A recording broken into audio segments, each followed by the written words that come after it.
In this week's episode, we'll be talking about affirmations and declarations. Before we get to that, Kyra, how's it going this week? It's going really good. I got this here sticker book for my niece. Really excited to give it to her. How are you doing? Those are fun. I remember having books like that when I was a kid. Aww. It's exciting. I'm doing good, and I'm on a very good kick right now. The last couple days have been very clean at the level of my energy flow, and I'm very happy about that. And you can feel it. A clean system that's running. It feels completely differently than a system that's all clogged up. So that being said, why don't you introduce the topic and where the idea came from? So, thank you. Oh, first of all, that's awesome. Really good to hear about the flow. And so I was reading The Subtle Art of Not Giving a Fuck recently, and he made a few good points. He made like some super good points in that book. I liked a good amount of what he was talking about. There was one thing that he mentioned, and he was like, the reason why you give a fuck about all the shit that doesn't matter is because you don't have something to give a fuck about, which I really, really, really liked, because it's like, you give a fuck that there's an empty water bottle on your table because you don't have to give a fuck about the money that's coming into your bank account, sort of thing, which I really liked. So there was one thing that I was just kind of like, are you sure you're not a hater? Like, because in his book, he was talking about how it's stupid to stand in front of the mirror and say, like, I am amazing, I am a magnet to money, sort of thing. And he was saying that that's bad, not bad, but like it's stupid and it's unneeded because number one, you're pretty much like, why would you need to stand in front of a mirror and say those things? Like, obviously, you're not amazing if you have to stand in front of the mirror and say it. And he was, making some really good points. And I get it. I get what you're saying, bro. I do. But I've been analyzing this in my head ever since I read the sentence, like a month and a half, 2 months, maybe even 3 months ago. Probably 2 though. And I've come to the conclusion that number one, when you look in the mirror and you say, I am beautiful, or I am, I'm doing really good in life, and these are things that you're actually doing, then it's fine to stand in front of the mirror and remind yourself, to really connect with your mind and remind yourself. There's absolutely nothing wrong with looking in the mirror and reminding yourself of who you are and making that connection so you can feel stronger moving forward. And number two, yes, okay, maybe I am not a millionaire yet, but according to the law of attraction, if you stand in front of the mirror and you say, I am a motherfucking millionaire, and you declare it, then that energy is going to come right to you. And guess what? You're going to be a millionaire. So ha ha ha. Who's laughing now, Mr. Author of The Subtle Art of Not Giving a Fuck? Yeah, it's me, Kyra Carlin. Hit me up. Anyways, what do you got to say, Robert? There's another book called Secrets of the Millionaire Mind by Harv Eker, and that book I highly recommend. Very, very good book. And I have the Audible version, so I listen to it in the car. And after every chapter, he goes, now place your hand up to your head and say, I have a millionaire mind. And I'm like doing this in the car while I'm driving. I'm like, I have a millionaire mind. And I'm feeling so fucking silly saying this, But all right. So this is, I can see points on both sides. All right. One of the reasons for doing something like that, right, is to point your finger to your head and say, I have a millionaire mind, that I admit that sounded so silly, and there was so much resistance inside of me to doing that. I'm like, I'm not going to do this. This sounds silly. This is not going to work, blah, blah, blah. Now, the deeper opportunity there is defeating that negative mind and saying, well, why not try this? Why not try this and see what results I get? And that is the sign of a true millionaire mind, is the willingness to try something new, to experiment. That's all that entrepreneurs do. It's like, dude, how did you get this business that, is so successful? But you don't realize they just tried like 10 other things before that. And when each thing failed, they were like, oh, okay, what else can I try? They didn't sit there and be like, oh man, it's never going to work out. I really thought this one idea was going to come through and blah, blah, blah, and just sit and wallow in their own mind. That's the wrong approach, right? So I would say that anything that gets you to take action.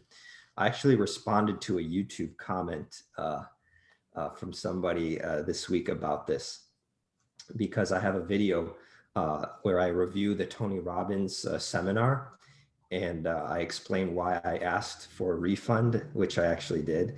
But I still recommend the seminar. But this person commented on the video, and she said, well, in the video, you recommend that everyone should go. And I don't think that's right, because it's dangerous. Some, Tony's tactics and stuff are not proper, like not professional psychology. And I think it's dangerous for people to go to these seminars or something like that, right? I'm paraphrasing, right? Yeah. And in my comment, I wrote a long response. But one of my points was that it might be dangerous in the sense of like, they might spend money on something that doesn't work. But what I said, what's more dangerous is people conditioning themselves to not take a chance, to not try something new, to not spend a little bit of money and maybe get a breakthrough. Yeah. What's more dangerous is people sitting at home doing nothing because they're in a cycle of excuses, saying, oh, I don't want to do this. It's gonna, I heard people, get cheated about from their money, and I heard that people blah blah blah, and just being in this spiral of stagnation.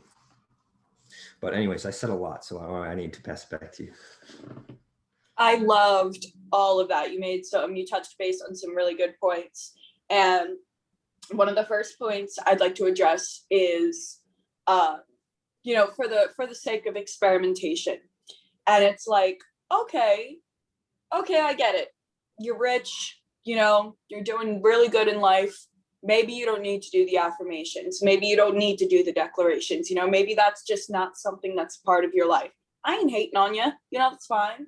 But if you've been trying multiple things to gain yourself some confidence, gain yourself some inner security, self-security, some self-esteem, a better relationship with money, more money coming in your bank account, better friends in your life. If you don't have those things in your life and you've tried, just about everything, don't you think that you might just want to look in the mirror and fucking try it? Try it out for like 6 months. Just fucking look in the mirror and tell yourself, I am capable of handling large amounts of money, and that's why it flows my way. I am capable of connecting with people that are kind, caring, encouraging. I am able to bring that energy my way, and I'm able to reciprocate the friendship. I'm full of confidence. What is the big issue with standing in front of the mirror and saying that for just 6 months, just for experimentation? Now, if you are kind of conditioning your mind to sort of be like, oh, well, those events are dangerous because, he's not even a real psychologist, blah, blah, blah. So you're kind of conditioning your mind. Okay, so that comment, was maybe one. Say you're on the internet one day, you see that comment, right? Then, the subtle art of not giving a fuck calls your name. So you go and read it. And then you see the thing about how standing in the mirror and talking yourself up and cheering yourself on is a waste of time, and it's stupid, because you're actually not any of those things, right? So say you see those two things, those are just things that you're looking for to further condition your mind to not take that risk. And like you said correctly, the most dangerous thing is not being able to take a risk, right? So it's like, my affirmations and my declarations, there are times where they have 100% worked. Like affirmations that I started saying 2.5 years ago, I look at them sometimes, guess what? Most of them have come true. Why? Because I used to literally look in the mirror religiously every fucking day and tell myself these things. And I get it, I looked in the mirror and said those things because I wasn't those things, because I wasn't confident. I wasn't professional. I didn't have any self-control. And you know what? I wanted it. And I wanted it so fucking bad that I was willing to stand in front of the mirror for like an hour every night and every morning and say my whole list of affirmations of the person that I wanted to be, the woman that I wanted to be. So, what's ain't nothing dangerous about looking in the mirror and saying those things, but there is something dangerous about not taking that risk and not trying it. So. What's one or two of those affirmations, if you're able to share, just out of curiosity? Let me just see if I can find one really quick, because I know that one of them was, no, they're not in there. Okay, so let's see. One of the affirmations was I am skinny. That's definitely one of them. Is like I'm skinny and my body is extremely healthy. And that's when my body wasn't extremely healthy and I wasn't skinny and I'd put on a lot of pounds. So look, now I'm skinny. I have an incredible body. I think another one would be, let's see. I've definitely become more sexually confident from saying specific affirmations.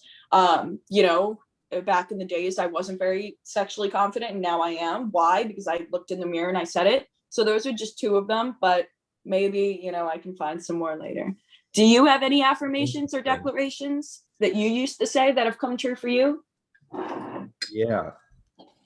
And on a side note, I would say my sexual confidence has increased also over the years. So we should do an episode on that sometime. Good. Yeah. So what affirmations have worked for me? I have like sort of a variant on an affirmation. I don't know if you'd call it an affirmation, but because to be honest, I haven't done a whole lot of in front of the mirror affirmations. I just never got into it. But one thing that I was doing about a year or two ago, and this came out of a book. I'm guessing here, but I'm pretty sure it came out of one of those reality creation books from, not the Transurfing, that's from Vadim Zealand. Reality creation is from Frederick Dodson. And Frederick Dodson has a series of really good books on reality creation. But the exercise is basically when you spot a negative thought, you make 2 columns on a piece of paper. And on the left-hand side, you write the negative thought. And on the right-hand side, you write kind of like a opposite version of it. Yeah. So at the time, I was applying to get into this new apartment. And up until then, this is the Bay Area, housing is super expensive. And I was, sharing a townhouse with some other guys, of a similar age as me. And then I applied for this apartment, and the apartment was like really nice. Like the the landscaping. It had like 3 swimming pools, like 2 jacuzzis, like, and the architecture was just amazing. And a huge giant fountain in the front, and it felt beyond like what I deserved. It felt like it actually made me nervous, because actually there were like professional athletes that lived there too, like one of the San Jose Sharks hockey players too. And so I was like, oh my gosh, this is a crazy opportunity. Like, and I started to get nervous that I wasn't going to be like accepted, like I wouldn't qualify, and that my application was going to be denied for some reason. And and so and I thought like, oh, I didn't have a whole lot of like, it was my first time living in, like, signing my own lease and everything. And I thought like, well, maybe they're going to look at my history and say like, well, you never signed your own 1-year lease in the past, so blah blah blah. So I had all these fears coming up, right? Which is, you got to figure out how to deal with that. So on the left hand side, I would put something like, I get denied by the apartment or whatever. And then on the other side, I would write, I'm accepted into the apartment and I live there for a year. And then I would fold it in half so that I only see the right side of that sheet of paper. And when I woke up in the morning, the first thing I would do is I would read that right side of the sheet of paper.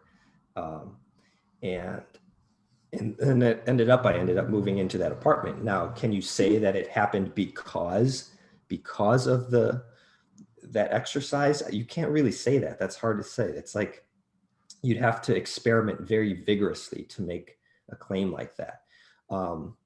But what I can say, and from the examples that you shared, like if you look in the mirror and you say, I'm skinny, right? What I think is going to happen is, if you do that, then throughout the day, you're going to make these little tiny choices that are more congruent with the identity of being skinny. And it's those actions that will probably lead up to the result. So I think it plays a role. And like, just saying something in front of the mirror does not work like magic. It doesn't make something happen. But if it's sort of, there's a psychological phenomenon called priming. And so if you prime yourself, if you prime your mind the right way, then throughout your day, I think you can make more decisions that are going to contribute to that result happening. I completely agree. And I wanted to touch base on the thing where it's like, okay, well, did you get that apartment because, you did that? And I feel like also it comes down to a thing on if like you feel like you kind of deserve it, right? So it's like, let's see, all I know is that back when I was 18, when I was partying all the time, I was doing drugs, I wasn't a good person, I stole things, I was just not a good person. And guess what? Not good things happen to me. Some pretty fucking sucky ass things happen to me, right?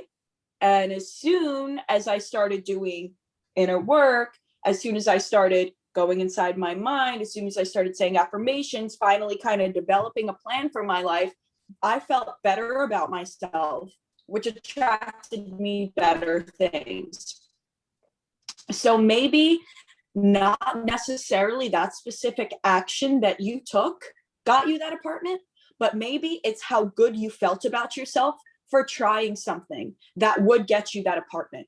Because there's something inside of us that is like, that knows when we really want something, and that we will try anything to get it, even if it's a little bit humiliating, or even it's a little bit out of our comfort zone. We're still going to try it because we want that really fucking bad. And when our subconscious mind knows that, it's almost like that connects with the highest version of ourselves, and you feel something really good inside because you're human, like your human vessel is doing everything that it can to get you what you actually want. And that's a really good feeling. You feel like, wow, like, is this really me? Is this really me doing anything to get what I want? Wow. You're a little ambitious motherfucker, aren't you? Love you. Yeah. So, That's, I feel like, an aspect of it.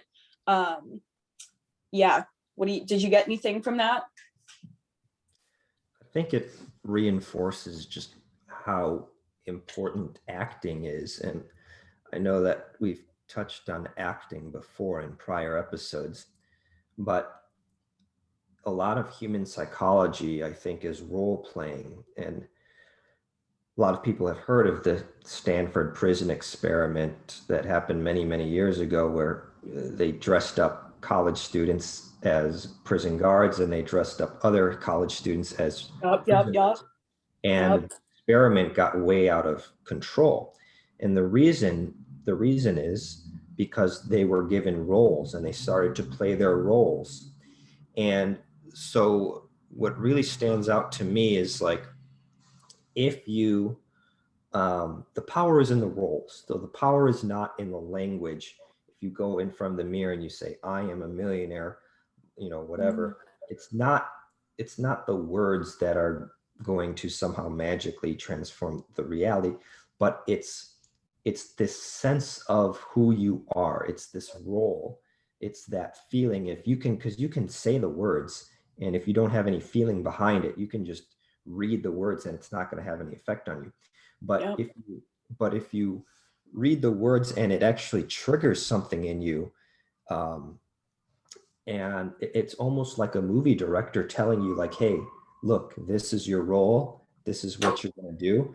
And if your mind buys into that and you take on that role, like, man, the gates just open and it's just, now you can really fly. I love that so fucking much. I love that so, so, so much, because it's like, have you ever read, and I'm pretty sure we touched base on this here before as well, the idea that, maybe there's somebody writing a book about you, and like, how like they say like this chapter is done, well, it's like, okay, well, now the author is writing a new story about you, and you're going to go along with that, and you're going to hear it in your head. You're going to hear the voices, you're going to hear the paragraphs in your head of you becoming, this new version that this author is writing you to be, right? But I like, since, we're always talking about how, whether you like it or not, you're an actress, you're an actor, and you're playing a role every day.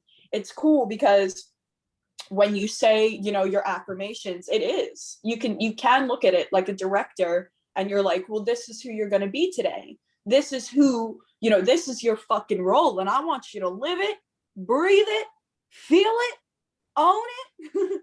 And I feel like that's definitely how a director would be too, so that's definitely a great point to touch base on for, becoming the best version of you. And I feel like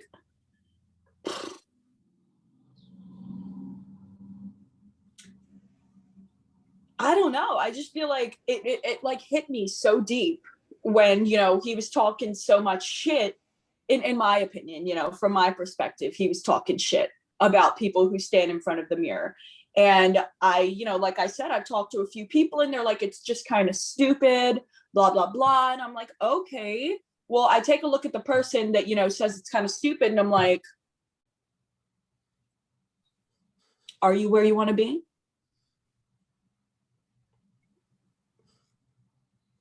Are you where you want to be? Obviously, no judgment when I ask them, but are you where you want to be?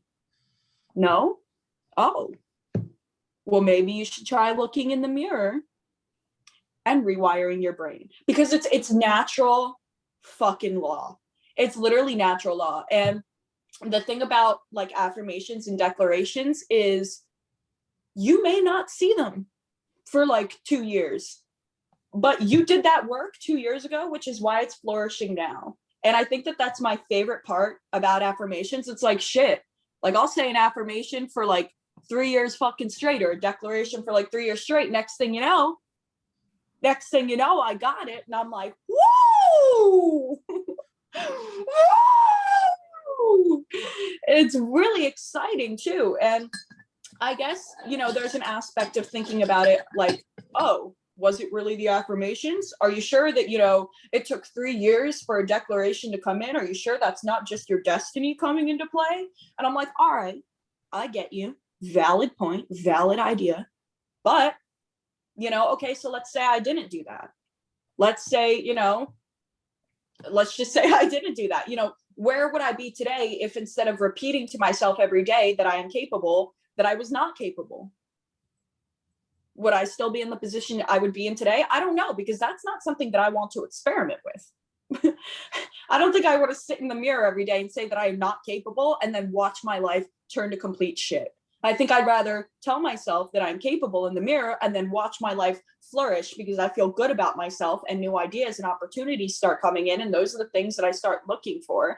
I mean, it's literally natural law. If you're thinking about, going out to party and you really want to go out to party and next thing you know, your friend texts you, boom, that's the fucking law of attraction. Like it's just natural law. When you want something, you look for it. When you're focused on something, you look for it. So if you completely believe that you are not capable, you will be subconsciously or consciously looking for reasons for you not to be capable. And they will pop up every day and you'll be like, aha, there it is. I knew it. I'm not capable. If that's what you're repeating in your head every day. But if you're repeating in your head every day, I am capable, your mind subconsciously or consciously is going to be looking for reasons that you are capable. And you're going to be like, aha, I see it. And those are the things that you'll have accumulated in your mental piggy bank, as opposed to the reasons that you're not capable.